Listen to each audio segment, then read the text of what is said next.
What motivates you to change? Now, there could be a lot of things at play. Peer pressure, necessity, career advancement, personal growth, or maybe just the desire to help others. But how do you motivate a child to change? How do you motivate them to learn, or to obey, or to remember your lesson, or to help others? In this video, we're gonna look at 6 categories of motivation for kids, plus a lot of practical applications that you can implement right away to boost your students' motivation. So let's go. Often we hear, "Oh, these kids just don't learn like they used to." And this may be true, and it often is a motivation problem, but the solution might not be what you think. The motivation of our students is our responsibility, not theirs. As the teacher, it's our job to come up with ways to keep our students engaged and motivated to learn. In this day and age, it may be harder, but it's certainly still doable. And here are some of our favorite best practices. First, use curiosity. Children are naturally curious. When you present what you have to say in a way that arouses their curiosity, they're gonna be a lot more interested in learning. Create suspense, keep things hidden, do things out of order, or do something unexpected. Instead of showing them something right away, make them guess or give them clues. Something small can become a big deal just by how you present it. Today, we're gonna be talking about bears. Bears have sharp claws, they live in the woods, and they're big and brown. Today, we're gonna be talking about something special. This thing is big and brown. It can be found in the woods, and it has sharp claws. Anybody know what it is? That's right, it's a bear. If you wanna know how to make your lessons more fun and memorable, you can watch this video next. Second is praise. Children love to be praised. In fact, so does everybody else. Kids will do some pretty wild things to get noticed and applauded. They want our attention, whether it's good or bad. So I say let's give it to them in the right way. The truth is, kids need to be encouraged in what is right, and we need to praise them liberally when it's deserved. We need to become praise dealers on a regular basis.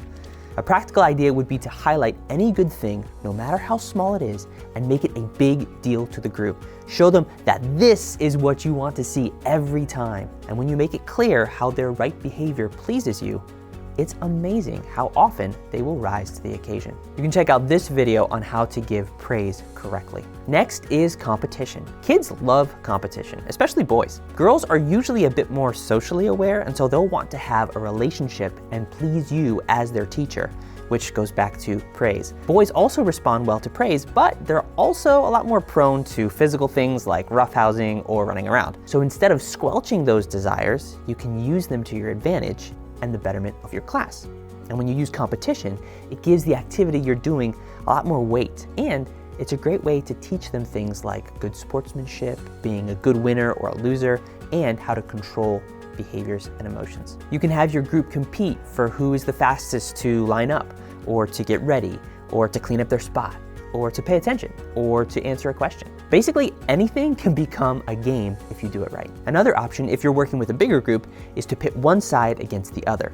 So you see if this side can make bigger hand motions than this side, or if this side can be louder than this side. This helps both of them do better and stay more engaged. Rewards. Rewards can raise the stakes of any competition, but they don't always have to be related. In fact, it's actually a good idea to create a reward system where everybody can succeed if they want to. A great system we like is star punches on their name tag for good behavior or swift obedience. You can also give them candy for participation. You can have special currency for them to spend on prizes later for obedience or for correct behaviors. Having at least one simple reward system that they can all understand and be involved in can motivate in surprising ways. It's important to have a disciplinary system as well, but punishment should never be the primary way to motivate. Unfortunately, a lot of teachers fall into this trap. The truth is, it's effective in the short term, but I think we all know that it self-destructs in the long term. The Bible says in 1 John 4:18, "There is no fear in love, but perfect love casts out fear, because fear has torment. He that fears is not made perfect in love." When we use punishment as our first and only motivator, it produces resentment and fear, which can never be the basis of a healthy relationship. Another motivation is need. Often unspoken and unseen, The motivation of need can be quite powerful, whether a child is starved for attention and needs praise, or whether they sense their need for Christ. Need is a critical motivator. Now, you might not know their most pressing need right away, but there are universal needs that everybody has. As you prepare your lesson, you can highlight the need that that lesson addresses. Then, instead of motoring on about a topic nobody really cares about yet, you can make a strong argument for the need that they have. You can keep hammering on how important it is to get this need filled. You can talk about the pros of getting this need filled and the cons of not having this need filled. And then once they all see that need, they will be hooked, and then they will be dying to know what the solution is. Only then are they ready for your content. Once you present the solution, they're going to be much more likely to listen and accept it. Now, as you get to know your class, you can keep track of what it is they're talking about, what struggles they're facing, or what they're thinking about. You can also do a little bit of research about what kids their age struggle with. And then whenever applicable, these topics should become the needs that you teach about next. And finally, relationship. Relationship is by far one of the biggest motivators when it comes to true, lasting desire to change or to act in a certain way. You can give a child candy, but that does nothing inside them to change who they are or what they want.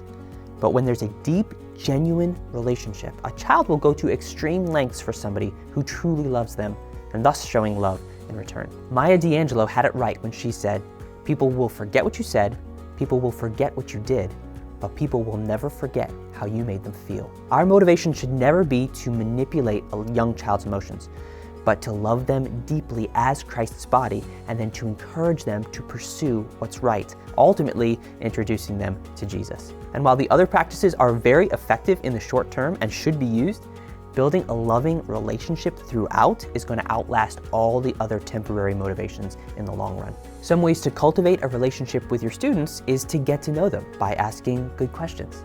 And again, keep track of what it is you're learning. If there's something interesting they mentioned or something they like or dislike, just take a moment to write it down. Have them share prayer requests and then actually pray for them.